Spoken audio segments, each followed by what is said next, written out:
വിക്കനായ മോശയെ തിരഞ്ഞെടുക്കുമ്പോൾ സംസാരിക്കാൻ പാടവമില്ലെന്ന് പറഞ്ഞ് മോശ പിന്മാറാൻ ശ്രമിക്കുന്നുണ്ട്.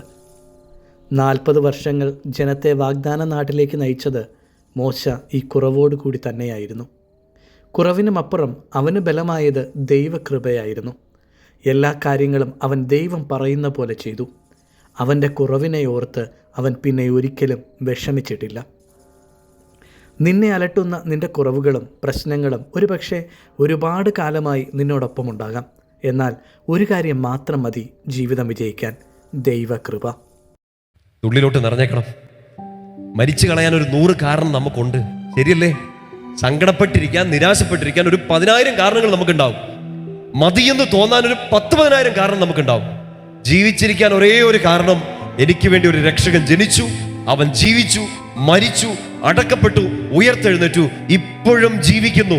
എന്നെ രക്ഷിക്കാൻ പറ്റുന്ന ഒരേ ഒരാൾ ഇപ്പോഴും ജീവിച്ചിരിക്കുന്നു എന്നുള്ളതാണ് എനിക്ക് ജീവിക്കാനുള്ള കാരണം. പറഞ്ഞേ ഹല്ലേലൂയാ. സന്തോഷം പറ ഹല്ലേലൂയാ.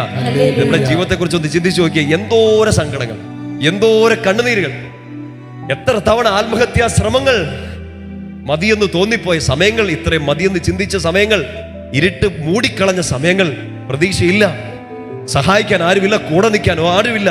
സങ്കീർത്തനം 3 ദാവീദ് ഇങ്ങനെ ചങ്കുപൊട്ടി പറയുന്നുണ്ട്: കർത്താവേ, എൻ്റെ ശത്രുക്കൾ അസംഖ്യമാണ്, ദൈവം പോലും എന്നെ സഹായിക്കില്ലെന്ന് മറ്റുള്ളവർ എന്നെ കുറിച്ച് പറഞ്ഞു. നമ്മുടെയൊക്കെ ജീവിതത്തിന്റെ ഒരു യാഥാർത്ഥ്യമാണ്.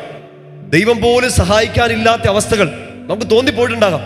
പ്രതീക്ഷ മുഴുവൻ നഷ്ടപ്പെട്ടു പോയ അവസ്ഥകൾ ഉണ്ടായിട്ടുണ്ടാകാം. മനുഷ്യര് പോലും നമ്മളെ മാറ്റി നിർത്തി. ഒരു കാലത്ത് അവരെ സ്നേഹിച്ച് അവരോട് ചേർന്ന് നിന്ന് നമ്മൾ നമ്മുടെ സങ്കടങ്ങളിൽ നമ്മളോട് ചേർന്ന് നിൽക്കാൻ ആളില്ല, ചേർന്ന് നിൽക്കാനില്ലെന്ന് മാത്രമല്ല, ഒരിക്കൽ നമ്മൾ ചേർന്ന് നിന്നവർ ഇന്ന് നമുക്കെതിരെ തിരിഞ്ഞ് ശത്രുവായി മാറിയിരിക്കുന്നു.